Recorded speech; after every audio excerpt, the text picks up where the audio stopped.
పరిశుద్ధ గ్రంథంలో నుంచి లూకా సువార్త 2వ అధ్యాయం. లూకా సువార్త 2వ అధ్యాయము 10-11 వచనాలు మనము ఉదయకాలంలో చదువుకొని జాడిద్దాం. అయితే ఆ దూత, భయపడకుడి, ఇదిగో ప్రజలందరికీ కలుగబోవు మహా సంతోషకరమైన సువార్తమానం నేను మీకు తెలియజేయుచున్నాను. దావీదు పట్టణమందు నేడు రక్షకుడు మీ కొరకు పుట్టి ఉన్నాడు. ఈయన ప్రభువైన క్రీస్తు. దేవుని నామానికి మహిమ కలుగును గాక. క్రిస్మస్ దినాల్లోనికి మనమందరం కూడా ప్రవేశించాం. క్రిస్మస్ అనగా అర్థం ఏంటంటే క్రీస్తును ఆరాధించుట. క్రిస్ అనగా క్రీస్తు, మాస్ అంటే ఏంటంటే ఆరాధన. క్రీస్తును ఆరాధించుట. హల్లెలూయా. దేవుని నామానికి మహిమ కలుగును గాక. కాబట్టి ఈ క్రిస్మస్ నెలలో ప్రవేశించేందుకు దేవుడు మనకందరికీ అత్యున్నతమైన తన కృపను ఇచ్చాడు. ఈ 2025 సంవత్సరము జనవరి 1వ తారీఖు నుంచి ఈ డిసెంబర్ 1వ తారీఖు వరకు ప్రభువు మనల్ని అద్భుత రీతిగా నడిపించి మరి చివరి నెలలో క్రిస్మస్ నెలలోనికి మనల్ని అందరినీ కూడా క్షేమంగా ప్రవేశింపజేసినందుకు మనము ప్రభువుని ఘనపరుచుదాం. ముఖ్యంగా డిసెంబర్ నెలలో మనం ప్రవేశించగానే మనకందరికీ ఒక తెలియనటువంటి సంతోషం మన యొక్క హృదయాలు నింపుతుంది. మనం తెలియకుండానే ఒక సంతోషంతో జీవిస్తూ ఉంటాం డిసెంబర్ నెల రాగానే. ఎందుకంటే మనందరికీ సంతోషకరమైనటువంటి ఒక గొప్ప సంతోషాన్ని కలుగజేసినటువంటి ఒక గొప్ప కార్యం దేవాది దేవుడు మన మధ్యలో ఈ క్రిస్మస్ నెలలో 2000 సంవత్సరాల కిందట నెరవేర్చు. అది దేవదూతలు చెప్తున్నారు, ఇది మీకు మహా సంతోషకరమైనటువంటి విషయం, మహా సంతోషకరమైన సువార్త. హల్లెలూయా. ఇది సంతోషాన్ని తీసుకురాలేదు కానీ మహా సంతోషాన్ని తీసుకొచ్చిందట. అంటే ఈ సంతోషమునకు మించిన సంతోషం ఇంకొకటి లేదు. అట్టి మహా సంతోషము ప్రతి మానవుని హృదయాన్ని తాగుతుంది కనుక మరి దేశాలు అనేటువంటి భేదం లేకుండా, ప్రాంతాలనే భేదం లేకుండా ప్రపంచమంతా మరి ఇష్టంతోనో కష్టంతోనో ఈ క్రిస్మస్ పండుగను ఈ నెలంతా ఆచరిస్తారు. హల్లెలూయా. మరి ఈ నెలంతా కూడా కొంతమంది నా కొడుకు రక్షకుడు జన్మించాడని ఆరాధిస్తారు, కొంతమంది అందరూ ఆరాధిస్తున్నారని చెప్పి ఆరాధిస్తారు, కొంతమంది మరి కష్టంగా ఈయన్ని మేమెందుకు ఆరాధించాలి, ఈయన దేవుడా అంటూ కూడా వాళ్ళు దేవుడిని ఆరాధిస్తారు. హల్లెలూయా. ఎందుకంటే ఈయన ప్రజలందరికీ మహా సంతోషాన్ని కలగజేయడానికి పుట్టినటువంటి కారణ జన్ముడు. హల్లెలూయా. మరి ఈయన ఈ లోకానికి రావడము ఒక అతి ముఖ్యమైన ఉద్దేశము కలిగి యేసయ్య వస్తూ ఉన్నాడు. దేని కొరకు ఆయన వచ్చాడు అనేది మనము ఒక మాటలో మరి బాప్తిస్మిచ్చి యోహాను నోటి నుంచి వచ్చిన మాటలు మనం చదువుదాం. బాప్తిస్మిచ్చి యోహాను ప్రభు అయిన యేసుని కలిసినటువంటి మరుక్షణము ఆయన ఏం చెప్తాడంటే, యోహాను సువార్త 1వ అధ్యాయము 29వ వచనం. 1:29. మరునాడు యోహాను యేసు తన యొద్దకు రాగా చూచి, ఇదిగో లోక పాపమును మోసుకొని పోవు దేవుని గొర్రెపిల్ల.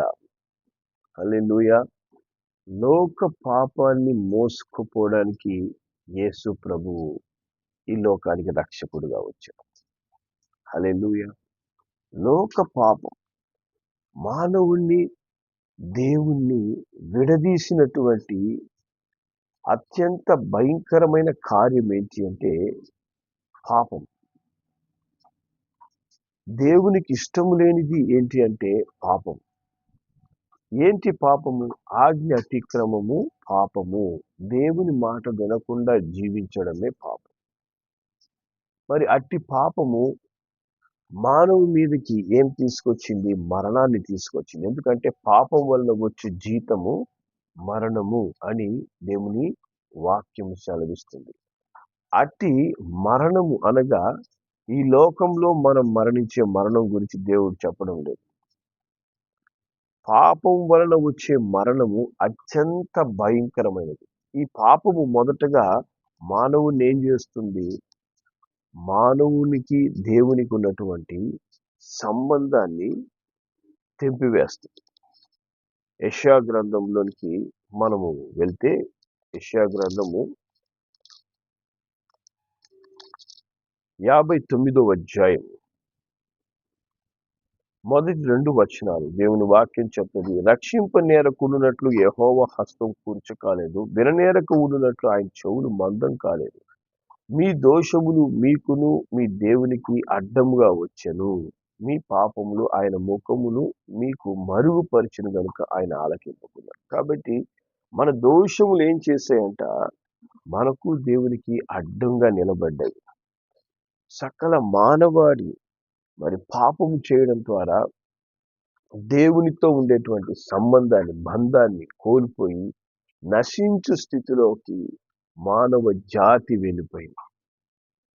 మానవ జాతిని అట్టి పాపము నుండి, పాపం యొక్క భయము నుండి, అనగా పాపం వల్ల వచ్చేటటువంటి శాశ్వతమైన మరణం, అనగా నరకము అనేటువంటి మరణం నుంచి ప్రతి మానవుని తప్పించడానికి యేసు ప్రభువు వచ్చాడు రక్షకుడిగా. అందుకే యేసయ్య అంటాడు లూకా సువార్త 19వ అధ్యాయము 10వ వచనంలో, నశించిన దానిని వెదకి రక్షించడానికి మనుష్య కుమారుడు వచ్చెను అని ఆయన చెప్తున్నాడంట. హల్లెలూయా. నశించిపోతున్న ప్రతి మానవుని, ప్రతి మనిషిని వెదకి రక్షించడానికి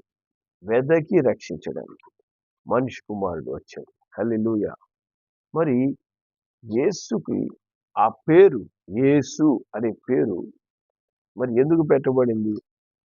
యేసు అనగా రక్షకుడు, నశించిన దాన్ని వెదకి రక్షించుటకు వచ్చినవాడు. హల్లెలూయా. మత్తయి సువార్త 1వ అధ్యాయం 21వ వచనంలో దేవుని వాక్యం చెప్తుంది. మత్తయి 1:21. ఆమె ఒక కుమారుని కనును, తన ప్రజలను వారి పాపముల నుండి ఆయనే రక్షించును గనుక ఆయనకు యేసు అని పేరు పెట్టును అనెను. హల్లెలూయా.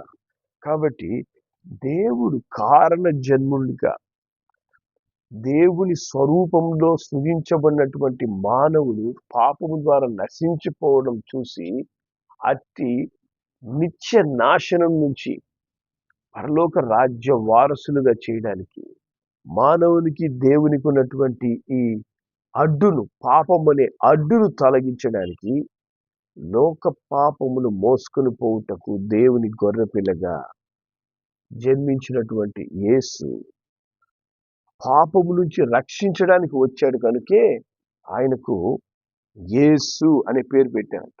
యేసు అని మనం పిలిచిన ప్రతిసారి నన్ను రక్షించువాడా అని మనము పిలుస్తున్నాం.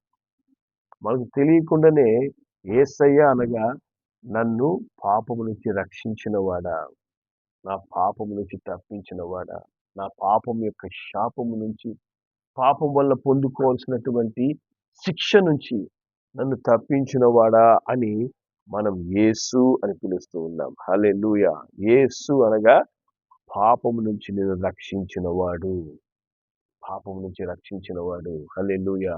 కనుక మనం ఎన్నిసార్లు అది నమ్మి విశ్వసించి నా పాపములకు పాప క్షమాపణ మరి యేసయ్య అనుగ్రహించాడు, మరి నా యొక్క ప్రాయశ్చిత్తం కొరకు ఆయన శిలువ మరణం పొందుకొనడానికి రక్షకుడిగా జన్మించాడు, ఆయన పొందిన గాయముల ద్వారా నేను ప్రతి పాపము నుంచి రక్షించబడ్డాను, విడుదల పొందుకున్నాను అని నువ్వు నమ్మి యేసు అని పిలిచిన ప్రతిసారి యేసయ్య నీ రక్షకుడు అని మనం గ్రహిస్తూ ఉన్నాం.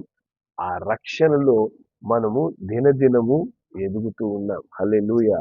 మన పాపము నుంచి విడుదల పొందుకోవడమే మహా సంతోషకరమైనటువంటి విషయం. హల్లెలూయా. ఎందుకంటే ఈ లోకంలో ఏది కూడా మనను మన పాపం నుంచి విడుదల చేయలేదు. యేసు యొక్క పరిశుద్ధ రక్తం, ఎందుకంటే ఆయనలో పాపము లేదు. ఆయన దేవుడై ఉన్నాడు. దేవుడే రక్షకుడుగా జన్మించి ఆయన కార్చిన ఆ పరిశుద్ధమైన రక్తము మన పాపములన్నిటిని కూడా కడిగివేయ శక్తి కలిగినటువంటి రక్తం. హల్లెలూయా. మొదటి యోహాను 1వ అధ్యాయం, మొదటి యోహాను 1వ అధ్యాయం 7వ వచనం చెప్తుంది. అప్పుడు కింద మనం చదివితే, అప్పుడు ఆయన కుమారుడైన యేసు రక్తం ప్రతి పాపము నుండి మనలను పవిత్రులుగా చేయి. ప్రతి పాపం నుంచి మనల్ని పవిత్రపరుస్తాడు. ఎవరు పవిత్రపరుస్తారు? యేసు రక్తం. యేసు రక్తం. హల్లెలూయా. ఆ యేసే రక్తము, ఆయన శిలువ మీద కార్చిన ఈ రక్తము ఇప్పటికి కూడా సజీవముగా జీవించుచున్న రక్తమై ఉంది. హల్లెలూయా. ఆ పరిశుద్ధ రక్తము ఇప్పటికి కూడా ఇకపై ఆయన రాకడ వరకు, రెండవ రాకడ వరకు ఆయన యందు విశ్వాసం ఉంచిన ప్రతి వ్యక్తి యొక్క పాపమును ఈ రక్తము కడిగి వేస్తూనే ఉంది.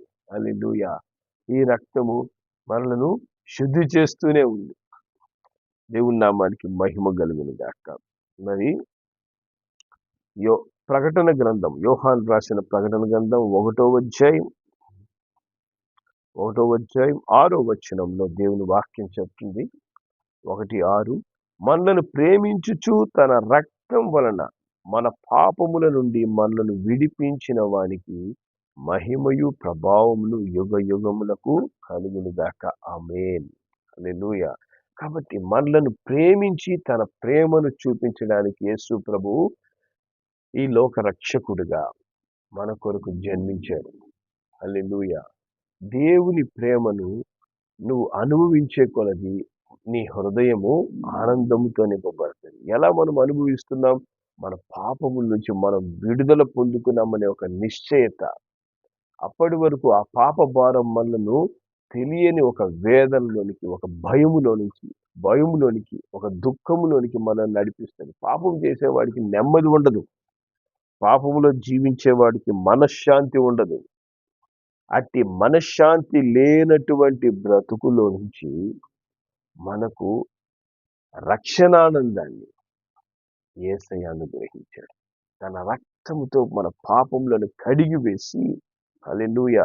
ఇక్కడ వాక్యం చెప్తుంది 6వ వచనంలో, ప్రకటన గ్రంథం 1:6లో, మనల్ని ప్రేమించి తన రక్తం వల్ల మన పాపము నుంచి మనల్ని విడిపించాడు. విడిపించడానికి దాని వివరణ కింద ఏం చెప్తుందంటే, కడిగిన వానికి అంటది, కడిగి వేశాడంట. హల్లెలూయా. ఆయన తన రక్తంతో నిన్ను కడిగాడు, నన్ను కడిగాడు.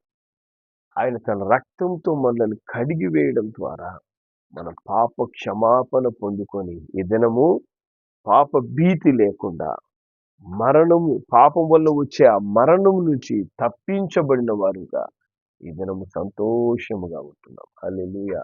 ఇది మనకు సంతోషకరమైనటువంటి సమయం. హల్లెలూయా. రక్షణానందము మన హృదయంలో నుంచి పొంగి పొర్లుటనికి కారకుడిగా యేసయ్య వచ్చాడు. అందుకే యోహాను సువార్త 4వ అధ్యాయము,